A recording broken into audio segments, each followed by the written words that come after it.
Abramos nuestras Biblias en el libro de Ruth. Hoy vamos a empezar durante el mes de septiembre. Vamos a llevar este libro. Es un libro corto, tiene 4 capítulos. El libro de Ruth. Vamos a verlo Dios mediante, un capítulo por cada domingo. Entonces Dios mediante, en los 4 domingos que tenemos en este mes, vamos a intentar leer este pasaje. Algo interesante es que a veces nosotros creemos que el Antiguo Testamento son historias, ¿no? Son pequeñas historias que Dios ha puesto en la Biblia para darnos pequeñas enseñanzas o moralejas, pero en realidad todo corresponde a una misma historia, la historia de la redención. Dios revelando el plan de salvación. Bueno, este libro, queridos hermanos, el libro de Ruth, es un libro que cuando nosotros empezamos a leer no tiene la presentación del autor, ¿sí? Y es un libro de autoría anónima, aunque el Talmud, que es el libro de la tradición judía, sugiere al profeta Samuel como un posible autor del libro de Ruth. Como vamos a ir estudiando en este libro, esta historia se lleva a cabo en el tiempo de los jueces. Justamente Jueces es el libro anterior a Ruth. Así que, ¿dónde está ubicada esta historia? Está ubicada en el tiempo de los jueces. El libro de Ruth tiene un propósito claro. El propósito del libro es mostrar que Dios sigue siendo fiel a su pacto, sigue siendo fiel a su promesa a pesar de la infidelidad del pueblo de Dios. Dios sigue desarrollando el plan de salvación, sigue revelando cómo va a llevar a cabo y va a cumplir su promesa a pesar de que el pueblo haya sido infiel a Dios. Hoy vamos a estudiar el capítulo 1 del libro de Ruth y vamos a verlo en 3 encabezados. Número 1, las aflicciones en Moab. Número 2, reacciones llamativas. Y número 3, de regreso a Belén. Vamos a empezar viendo nuestro punto número 1, las aflicciones en Moab. Vamos a empezar dando lectura al versículo 1 de Ruth, capítulo 1, dice la palabra de Dios. Aconteció en los días que gobernaban los jueces que hubo hambre en la tierra, y un varón de Belén de Judá fue a morar en los campos de Moab, él y su mujer y 2 hijos suyos. Bueno, el libro comienza ubicándonos en un contexto. El tiempo en el que gobernaban los jueces. Y el tiempo en el que gobernaban los jueces es un tiempo que está marcado por la apostasía del pueblo de Israel. ¿Qué significa la apostasía del pueblo de Israel? Apostasía es cuando nos apartamos de la verdad de Dios. La apostasía es cuando se apartan de la verdad de Dios. El pueblo de Israel se había apartado por completo de la verdad de Dios. A lo largo, si usted lee todo el libro de Jueces, se va a dar cuenta todo el tiempo. El pueblo hizo lo malo delante de Dios. Y el pueblo hizo lo malo ante los ojos de Jehová. Constantemente esa realidad del pueblo haciendo lo malo delante de Dios. Es algo que caracterizó a ese tiempo en el cual Israel vivió bajo el gobierno de los jueces.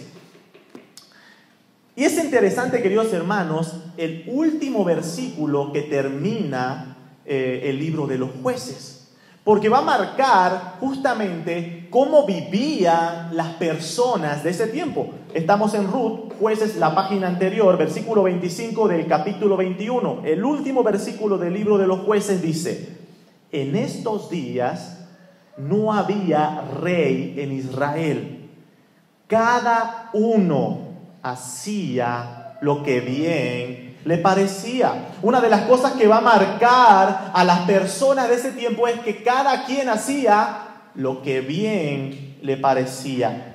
Bueno, entonces el libro de Ruth empieza diciéndonos que esta historia sucede cuando gobernaban los jueces. Nos da otro detalle. Dice que en ese tiempo hubo hambre en la tierra. Normalmente vamos a ver esta circunstancia que Dios permitía o daba luz verde o prohibía al pueblo de alimento, como una expresión de juicio, como una expresión de disciplina de Dios hacia su pueblo, cuando el pueblo desobedecía o se apartaba de Dios.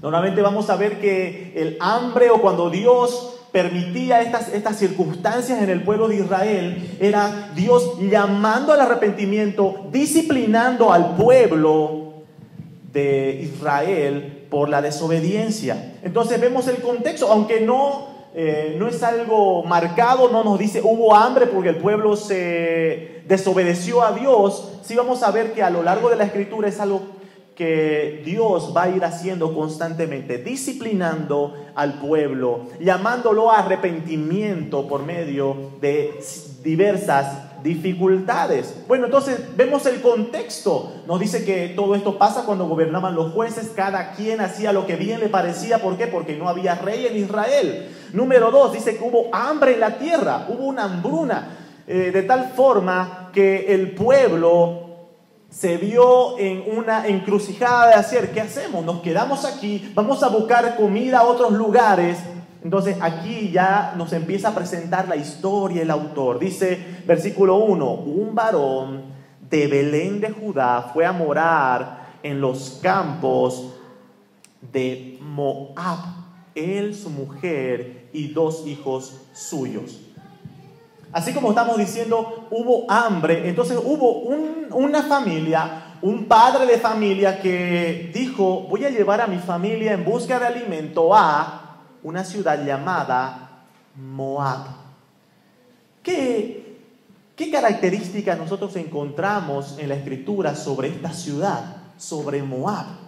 Bueno, hermanos, Moab era una de las ciudades, era uno de los pueblos enemigos de Israel.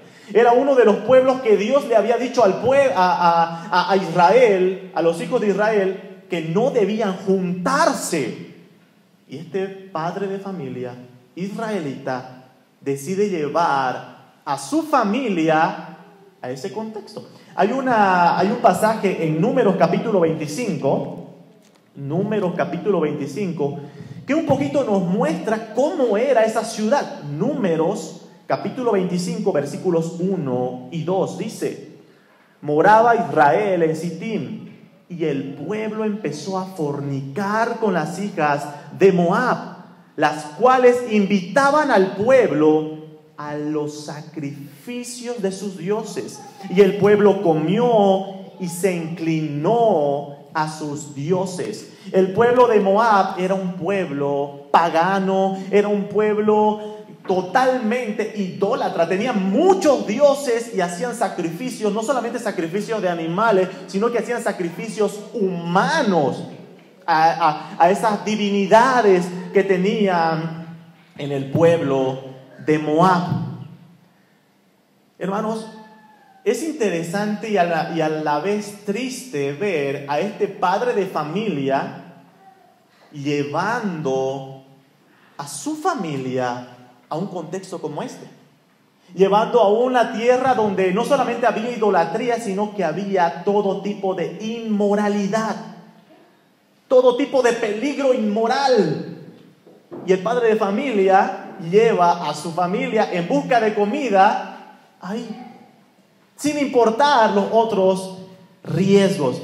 ¿Se dan cuenta cuán importante es lo que veíamos anteriormente de la descripción del libro de Jueces? Que las personas hacían lo que bien les parecía, lo que mejor les parecía o lo que pensaban ellos que era bueno.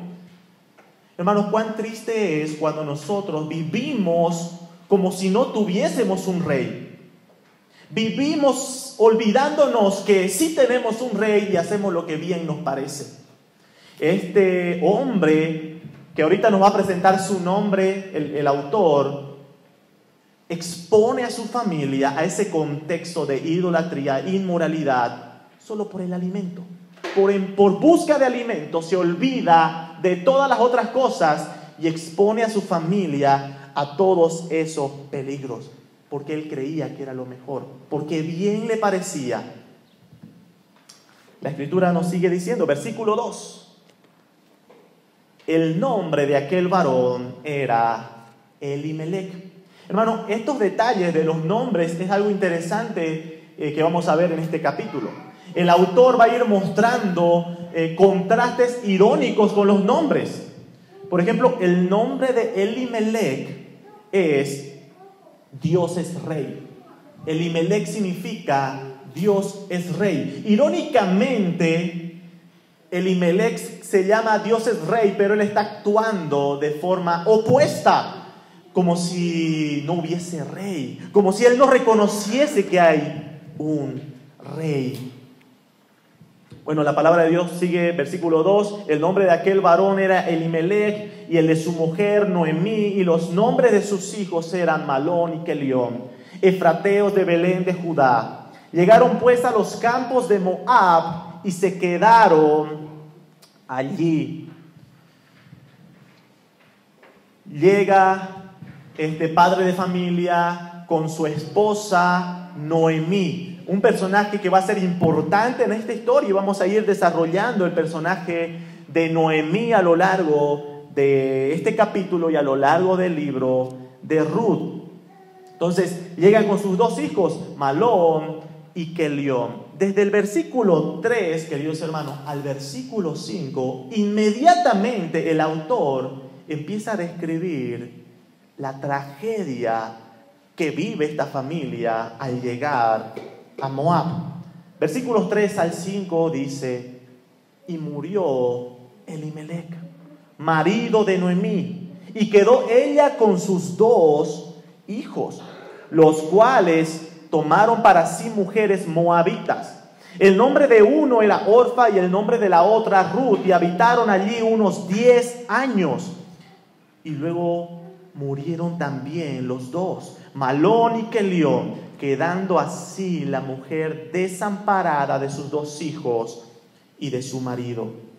El autor rápidamente, entre que va presentando a los personajes, describe la tragedia de esta familia.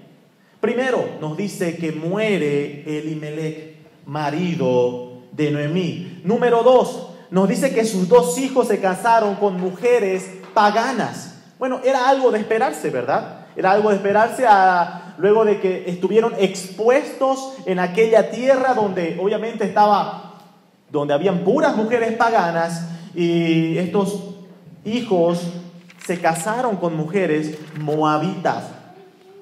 Dice que pasaron 10 años entre que murió Elimelec, pasaron 10 años, y por alguna razón que no nos describe el autor, sus hijos no pudieron concebir más hijos.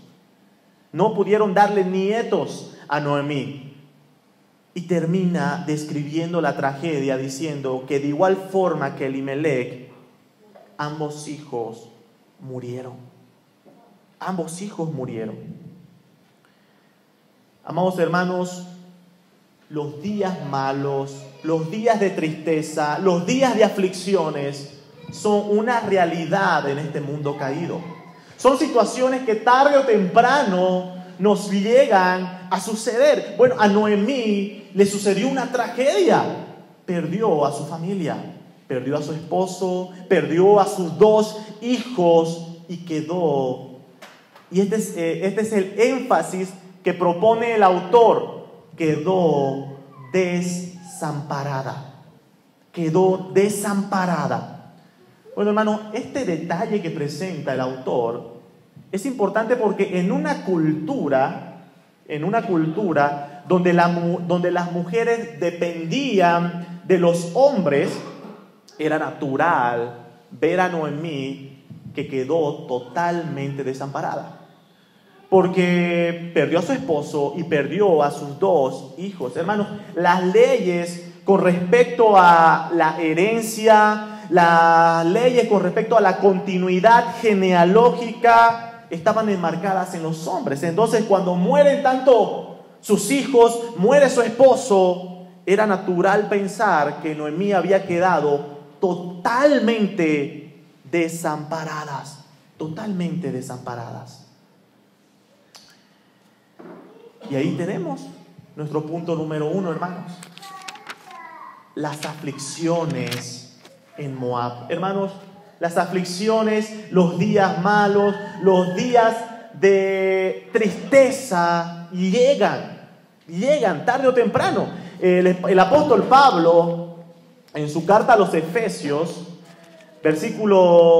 capítulo 5, versículo 16, dice: aprovechando bien el tiempo, porque los días son malos. Los días son malos, queridos hermanos. Las aflicciones, los problemas, las tribulaciones, tragedias suceden. Y aquí el apóstol Pablo da un consejo importante. Sabiendo que la realidad en este mundo es que los días son malos, aprovechemos bien el tiempo. Luego en el capítulo 6 va a hablar de la importancia de prepararnos para esos días malos. Efesios capítulo 6, versículo 13. Por tanto, tomad toda la armadura de Dios para que podáis resistir en el día malo.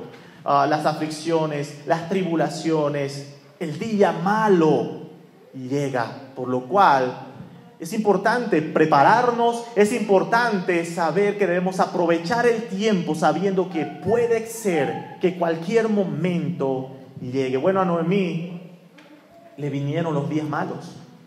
Murió su esposo y murieron sus 2 hijos, los días malos. Ahora vamos a entrar a nuestro segundo punto. Nuestro segundo punto dice: reacciones llamativas. Volvemos al libro de Ruth, capítulo 1, y vamos a dar lectura desde el versículo 6 en adelante. La palabra de Dios dice: entonces se levantó con sus nueras y regresó de los campos de Moab, porque oyó en el campo de Moab que Jehová había visitado a su pueblo para darles pan. Oyó. Le llegó la noticia de que Dios había provisto alimento al pueblo. Hermanos, algo hermoso que vamos a ver es que a pesar de la tragedia, a pesar de la infidelidad del pueblo, como estaba viviendo Israel, y a pesar de la aflicción que estaba viviendo Noemí, vemos la bondad de Dios. Vemos a Dios que no se olvidó de su pueblo, y vemos a Dios que no se olvidó tampoco, que no dejó a un lado a Noemí con su situación, sino que vemos el cuidado, la misericordia de Dios en acción. Noemí oyó que Dios había visitado al pueblo. Entonces, versículo 7 dice que salió pues del lugar donde había estado, y con ella sus 2 nueras, y comenzaron a caminar para volverse a la tierra de Judá. Bueno, Noemí se propone volver a la tierra de Judá, aunque nosotros en el versículo 7, queridos hermanos, leemos que ella junto a sus 2 nueras se levantaron y empezaron a caminar. El propósito de Noemí no era volver con sus 2 nueras a Judá, sino que en la cultura era normal de que a alguien que iba a emprender un viaje se le acompaña hasta cierta parte. Entonces sus 2 nueras simplemente, bajo el pedido de Noemí de volver a Judá, estaban acompañando hasta cierta parte a Noemí. Entonces, no es que en el plan original de Noemí era: voy a irme con mis 2 nueras a Judá. No, simplemente ella quería volver a Judá. Versículo 8, llega la despedida. Noemí se despide de sus nueras, y Noemí dijo a sus 2 nueras: andad, volveos cada una a la casa de su madre. Jehová haga con vosotras misericordia como lo habéis hecho con los muertos y conmigo. Os conceda Jehová que halléis descanso cada una en casa de su marido. Luego las besó y ellas alzaron su voz y lloraron. Uno lee los versículos 8 y 9 y uno dice, oh, qué espiritual Noemí, qué espiritual. Está pidiendo a Dios misericordia para sus nueras y está pidiendo que Dios las guíe y las guarde. Pero queridos hermanos, quiero decirles que es una falsa apariencia. Lo que Noemí está haciendo, aunque aparentemente muestra espiritualidad al mencionar a Dios, Noemí no está haciendo lo correcto. Es importante ese detalle. Noemí no está haciendo lo correcto. Ella está diciéndole a sus nueras, las está despidiendo y no les está invitando a venir al pueblo con ella, a Judá, al pueblo de Israel, sino que les está diciendo, quédense aquí en su tierra. Aunque usa un lenguaje espiritual, queridos hermanos, Noemí no está pensando en cosas espirituales. Y vamos a ir viendo cómo Noemí, aunque aparentemente muestra una espiritualidad, ella no está pensando en lo espiritual de sus nueras. Versículo 10. Y ellas le dijeron, ciertamente nosotras iremos contigo a tu pueblo. Y Noemí respondió, volveos, hijas mías, ¿para qué habéis de ir conmigo? ¿Tengo yo más hijos en el vientre que puedan ser vuestros maridos? ¿Se dan cuenta qué es lo que había en la mente de Noemí? Ella no estaba pensando en lo espiritual de sus nueras. Ella, aunque aparentemente muestra una espiritualidad y una preocupación diciéndole que Dios tenga misericordia de vosotras, su preocupación de Noemí no pasa por Dios, sino que ella tenía una preocupación en la cual ella se sentía responsable debido a que ella creía que ella no podía darles nada. Ahora, ¿qué es lo que pasaba por la mente de Noemí? Bueno, en Deuteronomio capítulo 25 nos muestra una de las leyes que va a ser importante en este estudio del libro de Ruth. Deuteronomio capítulo 25. Y vamos a leerlo, pero hermanos, más adelante vamos a estudiarlo más a profundidad en los siguientes capítulos. Deuteronomio capítulo 25, desde el versículo 5 al 10. Dice la palabra, prestemos atención. Cuando hermanos habitaren juntos y muriere alguno de ellos y no tuviere hijo, la mujer del muerto no se casará fuera con hombre extraño. Su cuñado se llegará a ella y la tomará por su mujer y hará con ella parentesco. Y el primogénito que ella diere a luz sucederá en el nombre de su hermano muerto, para que el nombre de éste no sea borrado de Israel. Ahora, aquí pasó algo, hermanos, en la historia.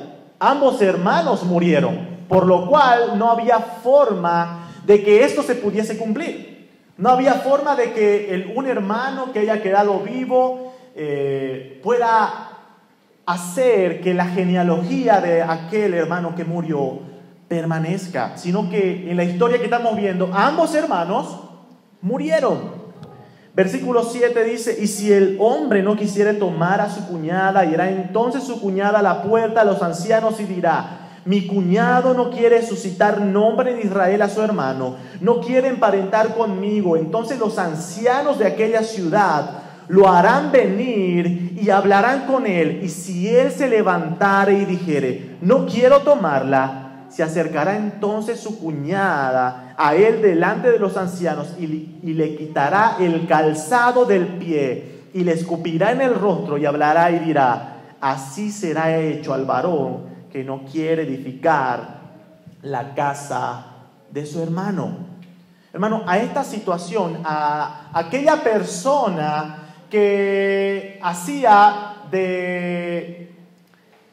vamos a decir, para llevar la genealogía de la otra persona que murió, se lo conocía como redentor.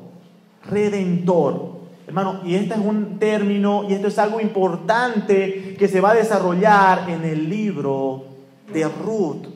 Lo que Noemí estaba pensando es, yo no tengo ningún otro hijo que las pueda redimir. Es decir, que pueda casarse con ustedes para que puedan continuar con la genealogía de mis hijos muertos. No tengo más familia, no tengo más hijos. Y es eso lo que Noemí les dice a sus nueras. Les dice, yo no tengo más hijos. Versículo 12, volveos, hijas mías, porque yo ya soy vieja para tener marido. Y aunque dijese esperanza tengo, y esta noche estuviese con marido, y aún diese a luz hijos, ¿habías vosotras que esperarlos hasta que fuesen grandes?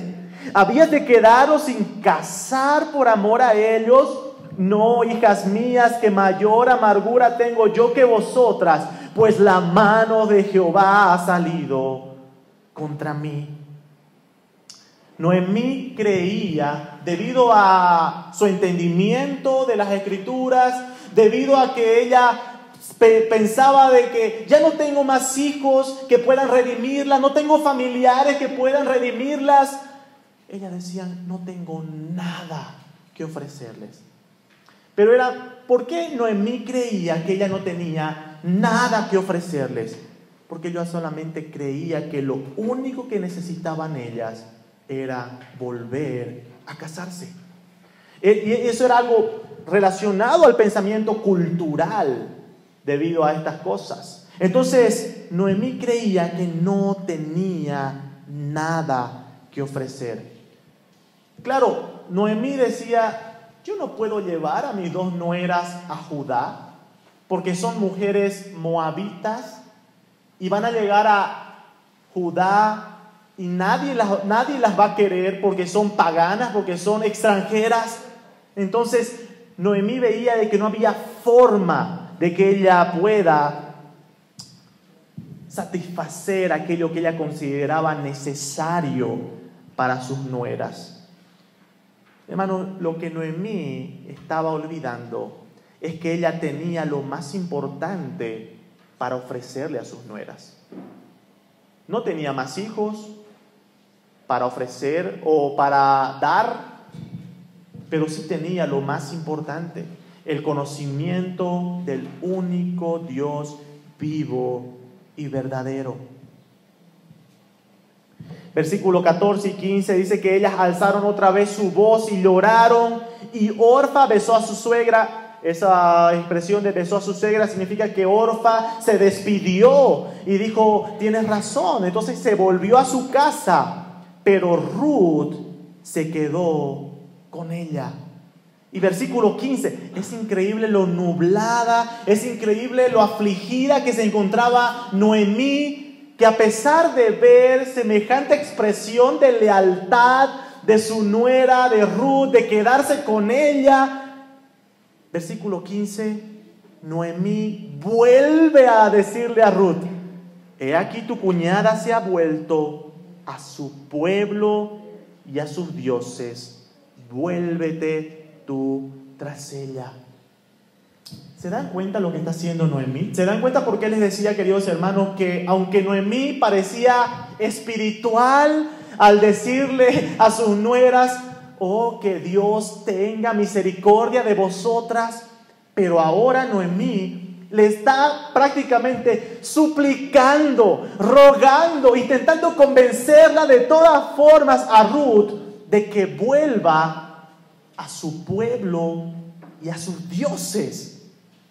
Noemí, que tenía conocimiento de el Todopoderoso, como ella va a mencionar más adelante, tenía conocimiento de Jehová, el único Dios vivo y verdadero, y ahora Noemí rogándole que vuelva a su pueblo.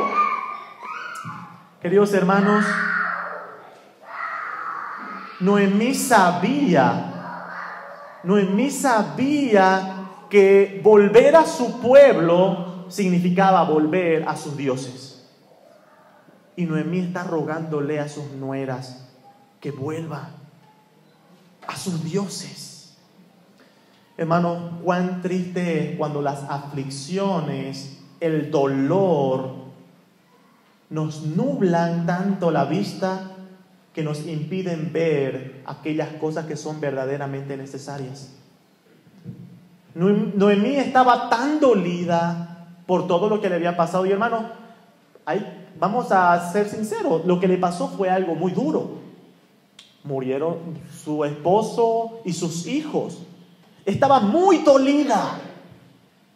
Pero tristemente el dolor no la dejaba ver lo que verdaderamente era necesario. Era necesario.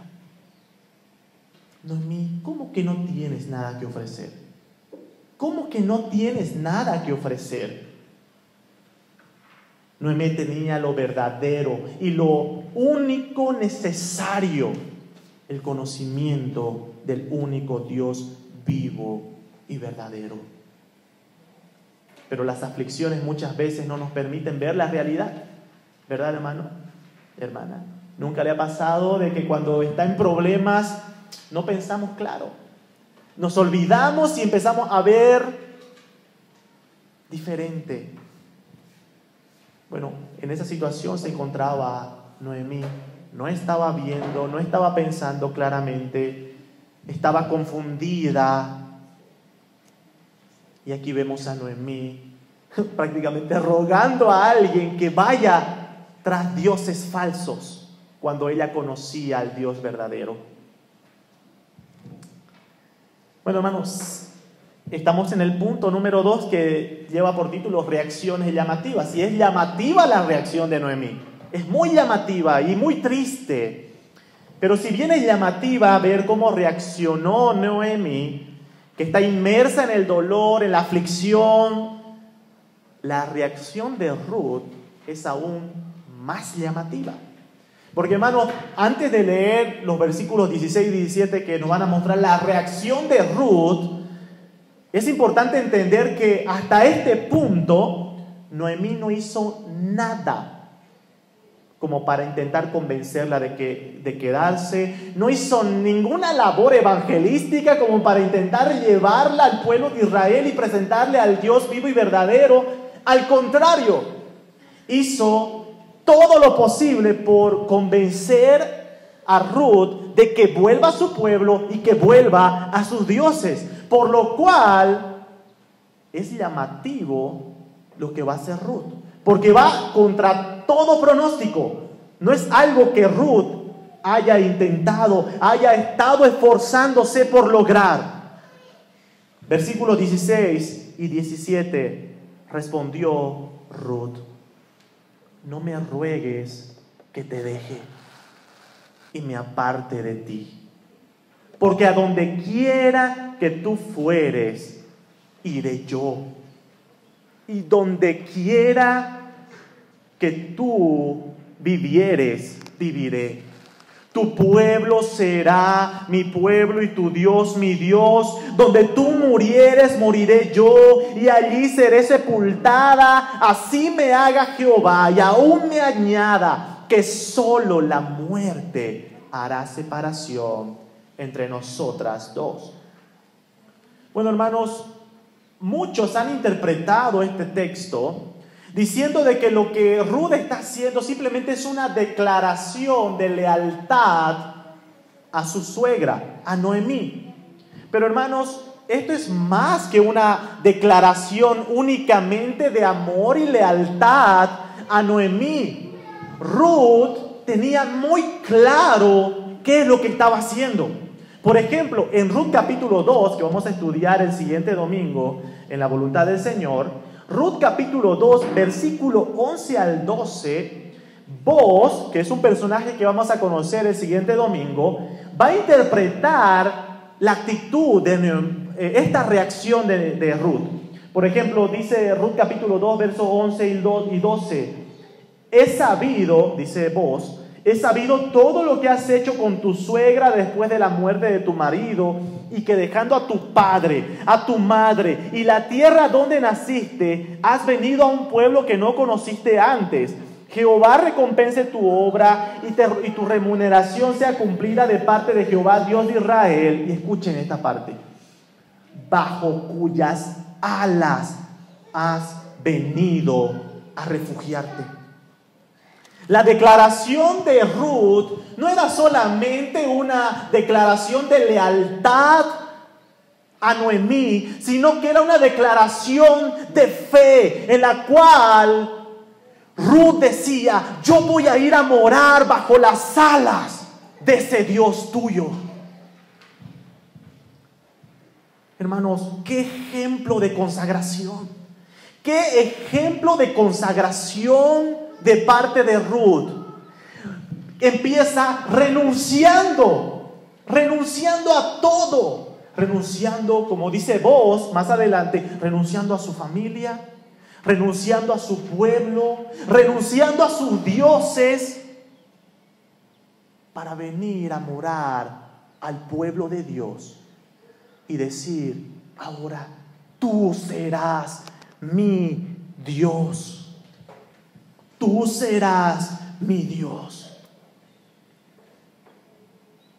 Y lo dice con una convicción, queridos hermanos, con una convicción que termina el versículo 17, y esto va a ser hasta la muerte. Hasta la muerte. Noemí, estoy dispuesta a que tu pueblo sea mi pueblo, estoy dispuesta a que tu Dios sea mi Dios, hasta la muerte. Qué ejemplo de consagración. Hermanos, no sabemos si durante esos 10 años Ruth en casa mostró, porque por lo que Ruth está haciendo, por lo que Noemí está haciendo ahorita, no encontramos nada de que Noemí esté presentándole al único Dios verdadero. Pero de alguna forma nos hace pensar que en los 10 años anteriores Noemí algo hizo, quizás, en casa. De tal forma que Ruth tenía cierto conocimiento del Dios de Noemí. Por lo cual ella dice: yo voy a ir y quiero que tu Dios sea mi Dios. Qué hermoso, hermanos. Y queridos hermanos, algo que nos sigue mostrando el dolor en el cual estaba Noemí es que a pesar de lo grandioso de la declaración de Ruth, Noemí no puede verlo. Noemí no puede gozarse. Noemí no puede disfrutar lo maravilloso que Dios está haciendo en el corazón de su nuera. Versículo 18: y viendo que Noemí estaba tan resuelta a ir con ella, no dijo más. Es como que Noemí dijo: bueno, ni modo. Hermano, Noemí estaba tan dolida por todo lo que estaba pasando que era incapaz de ver y agradecer al Señor por el corazón de su nuera. Número 1, no podía contemplar esta expresión de amor y lealtad que su nuera estaba mostrando con ella. Pero tampoco podía contemplar esa convicción que Ruth estaba mostrando de refugiarse en las alas del Todopoderoso. Como las aflicciones, como el dolor, la amargura nos impide ver el obrar de Dios. Como las amarguras y el dolor nos impide contemplar la misericordia de Dios. ¿Cómo nos impide gozarnos en su bondad cuando estamos tan amargados, tan dolidos por las cosas? No vemos nada. Estamos nublados y no somos capaces de contemplar. Noemí diciendo: bueno, no voy a decir nada más, en vez de gozarse ante tal expresión. Entramos a nuestro último punto. De regreso a Belén. Versículo 19 en adelante. Anduvieron pues ellas dos hasta que llegaron a Belén. Y aconteció que habiendo entrado en Belén, toda la ciudad se conmovió por causa de ellas y decían: ¿no es esta Noemí? Dice que muchos reconocieron a Noemí y se dieron cuenta de la aflicción que estaba pasando tan solo con verla. ¿Cómo habrá sido?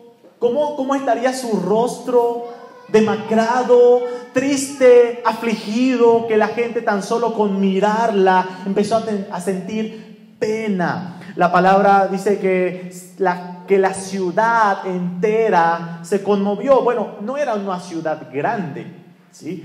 Era una ciudad aproximadamente de 300 personas. Así que era una ciudad pequeña, por lo cual las personas, el rumor de que Noemí había vuelto se corrió por toda la ciudad y todos la miraban con pena diciendo: ¿no es esta Noemí? ¿No es esta la Noemí que nosotros conocíamos? Y el versículo 20, ella les responde a ese comentario de la gente que decía: esta no es Noemí, la Noemí que nosotros conocíamos. Y Noemí responde diciendo en el versículo 20: no me llamen Noemí, no me llamen Noemí. El significado del nombre Noemí significa dulce o dulzura. Noemí está diciendo: ya no me llamen Noemí, porque yo ya no soy dulce, mi vida ha dejado de ser dulce, sino llámenme Mara. Mara significa amarga o amargura. Entonces Noemí les dice: yo ya dejé de ser hace tiempo aquella Noemí, aquella mujer dulce, porque ahora estoy amarga, estoy en amargura. Y luego termina el versículo diciendo: porque en grande amargura me ha puesto el Todopoderoso. En grande amargura me ha puesto el Todopoderoso. Hermanos, Noemí no creía de que lo que estaba pasando fue un azar del destino. No es que el destino... ¿A quién está siendo responsable Noemí de todo lo que está pasando? Ella sabe que todo lo que pasó bajo el gobierno, bajo el control soberano de Dios. Y ella dice: en esta amargura me ha puesto el Todopoderoso. El Todopoderoso. Y el versículo 21, Noemí sigue describiendo el actuar soberano de Dios en esta aflicción y dice: yo me fui llena, pero Jehová me ha vuelto con las manos vacías. ¿Por qué me llamaréis Noemí? Ya que Jehová ha dado testimonio contra mí y el Todopoderoso me ha afligido. ¿Se dan cuenta, hermanos? Noemí prácticamente diciendo: estoy en esta situación, estoy en este problema, estoy en amargura porque Dios me ha puesto en esta situación. Quizás nosotros podríamos estar diciendo: pero Noemí, no es así, es el diablo el que está haciendo esto. Bueno, hermanos, déjenme decirles que la teología que Noemí está mostrando es la correcta. A diferencia de lo que muchos enseñan hoy en día, Noemí está en lo correcto. Nada de lo que pasa, hermanos, escapa al control soberano de Dios. Dios sigue reinando. El Todopoderoso sigue gobernando. Pero uno puede empezar a hacerse preguntas y decir: ¿pero cómo es posible? Murieron. Su familia está en semejante aflicción. ¿Cómo es que Dios sigue al control? ¿Por qué Dios hizo esto? ¿Por qué afligió de esta forma a Noemí?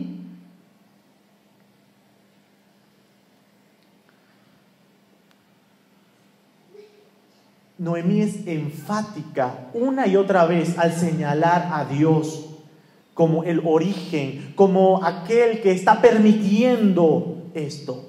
Por ejemplo, dice, primer frase, me ha llenado de amargura el Todopoderoso. Número 2, vacía me hizo volver el Señor. Me ha quitado todo lo que tenía. Número 3, el Señor ha dado testimonio contra mí. El Todopoderoso me ha afligido. Aunque la teología de Noemí, el entendimiento de Noemí de decir que Dios es el que está al control de todas las cosas es cierta, la forma en la que Noemí lo está diciendo no es como una declaración de fe y esperanza. No es que Noemí está descansando en la voluntad de Dios, diciendo, Señor, tú estás al control de todo y reconozco que pase lo que pase, tú eres santo y todo lo que permites lo haces en santidad. En cierto sentido, Noemí está reconociendo que todo proviene de Dios, bajo el control de Dios, pero ella lo hace como una expresión de reclamo, diciendo, Dios está contra mí. Dios está contra mí. Hermanos, el dolor no le permitía ver que a pesar de lo difícil de la circunstancia, Dios estaba mostrando su misericordia. Y aunque ella no podía ver en ese momento lo que estaba pasando, formaba parte de algo mucho más grande en la voluntad de Dios.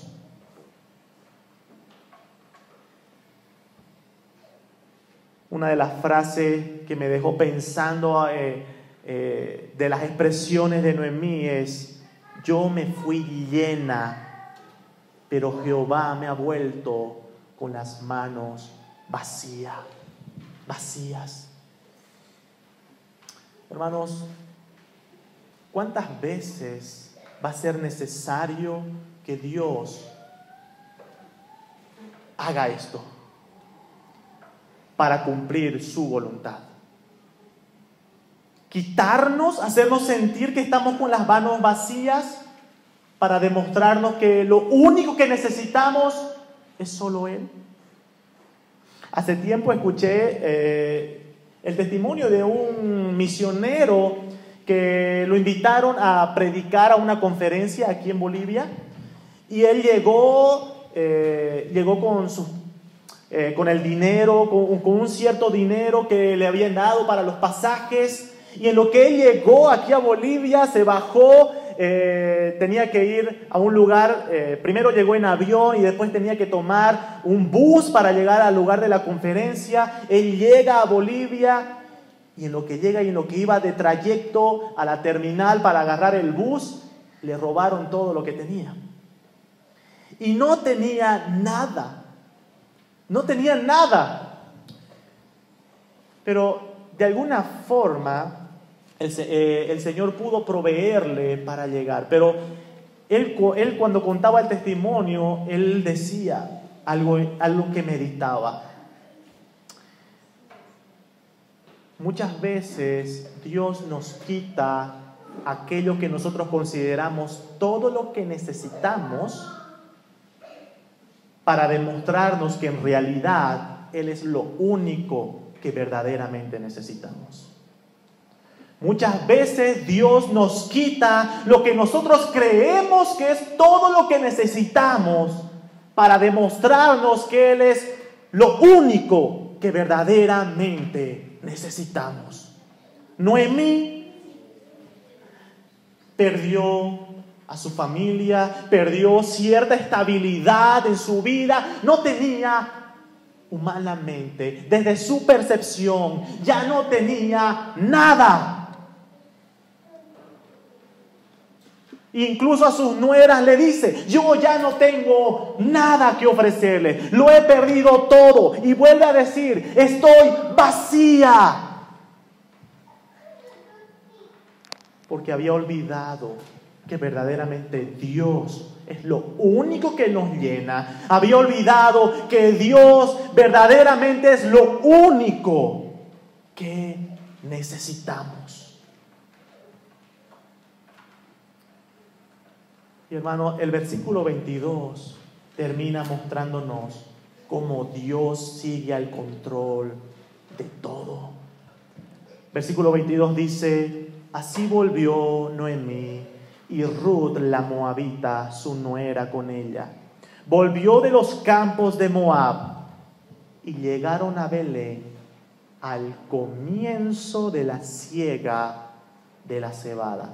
Hermanos, nada de lo que está pasando acá es azar, destino. Todo lo que está pasando aquí está bajo el control de Dios. Dice que llegaron justo, exactamente, precisamente en el momento justo en el que comenzaba la siega de la cebada. Y ese detalle, queridos hermanos, de la siega de la cebada, es un detalle que va a ser importante en el desarrollo de la historia. Porque es en el contexto de la siega de la cebada donde Ruth va a conocer a Boaz. Y donde Dios va a obrar para que por medio de Ruth y Boaz venga el linaje de David, del cual nacería Cristo. Nosotros encontramos en Mateo capítulo 1, en la genealogía de Jesús, encontramos el nombre de una moabita. Encontramos el nombre de una mujer pagana, de una mujer que en otro tiempo pertenecía a otro pueblo.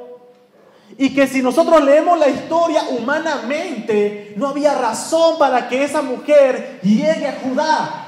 Porque su suegra le rogaba y le imploraba de que vuelva a su tierra y a sus dioses. Pero solamente el control soberano de Dios hizo que esa mujer llegue a Judá, llegue a Belén, para que posteriormente Dios siga el desarrollo del plan de salvación.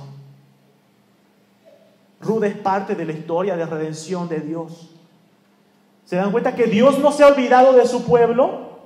Leíamos al principio que el pueblo se había apartado. Era un pueblo infiel que estaba viviendo como si no hubiese rey. Pero a pesar de todo, Dios sigue siendo fiel a su promesa, sigue siendo fiel a su pacto de ir encaminando, de ir cumpliendo poco a poco el plan de salvación.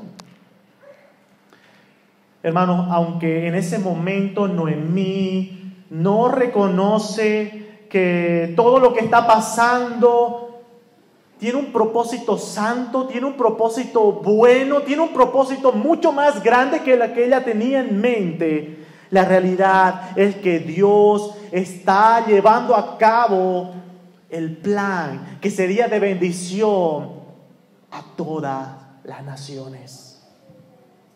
Nada de lo que pasa aquí en Ruth capítulo 1, nada de lo que pasa en la Escritura, nada de lo que pasa es casualidad. Todo está bajo el control de Dios. Algunas aplicaciones, queridos hermanos, para terminar en esta mañana.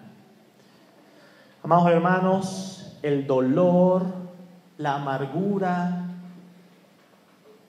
muchas veces no nos permiten contemplar a Dios en medio de las dificultades. No nos permiten disfrutar de su bondad, de su misericordia. Pero hermanos, hay una verdad que debe consolar nuestros corazones, que es que Dios tiene el control soberano de todas las cosas, incluso muchas veces permitiendo el sufrimiento. Pero debemos confiar que Dios es santo y que tiene un propósito eterno con las cosas que hace y que todo tiene un propósito según su soberana voluntad. Romanos capítulo 8, Romanos capítulo 8, versículos 28 en adelante dice la palabra de Dios: y sabemos que a los que aman a Dios, todas las cosas les ayudan a bien. Esto es a los que conforme a sus propósitos son llamados. Porque a los que antes conoció, también los predestinó para que fuesen hechos conforme a la imagen de su Hijo, para que Él sea el primogénito entre muchos hermanos. Hermanos, las aflicciones en la vida del creyente cumplen un propósito en el plan de Dios para sus hijos, que es seamos hechos conforme a la imagen de su Hijo. Dios tiene el control de todas las cosas. Dios es santo en todo su obrar. Hermanos, lo mejor que un creyente tiene para ofrecer no es una herencia. Lo mejor que un creyente tiene para ofrecer no es algo material. Noemí creía que lo mejor que ella tenía para ofrecer eran sus hijos. Pero hermanos, lo mejor que un creyente tiene para ofrecer es el conocimiento del único Dios vivo y verdadero y de su glorioso evangelio. Hermano, hermana, ¿usted qué piensa ofrecerle a sus hijos? Lo mejor que puede ofrecerle no es material, sino que el conocimiento del único Dios vivo y verdadero.